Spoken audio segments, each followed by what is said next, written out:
Professor Jayashankar sir ఆశయాలకు అనుగుణంగా రాష్ట్ర ప్రభుత్వం పనిచేస్తుందని మంత్రి ఆలవల ఇంద్రకరణ్ రెడ్డి అన్నారు. నిర్మల్ జిల్లా కేంద్రంలోని ప్రొఫెసర్ జయశంకర్ సార్ 112వ వర్ధంతి సందర్భంగా ఆయన విగ్రహానికి పూలమాల వేసి నివాళులర్పించారు.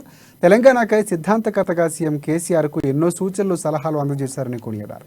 తెలంగాణ ఉద్యమం సమయంలో తెలంగాణకు జరుగుతున్న అన్యాయాలపై పోరాటం చేశారని చెప్పారు. అందుకని రాష్ట్రంలో వ్యవసాయ శాఖలో తన పేరు మీద కార్యక్రమాలు చేపట్టడం జరుగుతుందని వెల్లడించారు.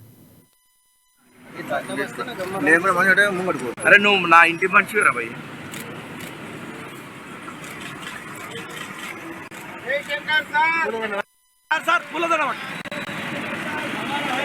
సిద్ధాంతకర్తగా, రూపశిల్పి, వారి యొక్క ఎన్నో విషయాలు గౌరవ ముఖ్యమంత్రి కె చంద్రశేఖరరావు గారితో ఎన్నోసార్లు సమావేశం. మేము కూడా ఉద్యమ సమయంలో యూనివర్సిటీలు కానీ, కాకతీయ యూనివర్సిటీలు కానీ ఎన్నో పర్యాయాలు కలిసి మాట్లాడుకొని తెలంగాణకు జరుగుతున్నటువంటి అన్యాయాన్ని అప్పట్లో వారు గణాంకాలతో సహా వివరించడం జరిగింది.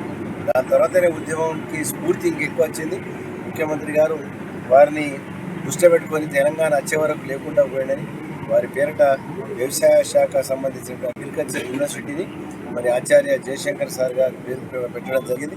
వారి జీవిత కాలము చిరస్థాయిగా వారి పేరు ఉంటుంది.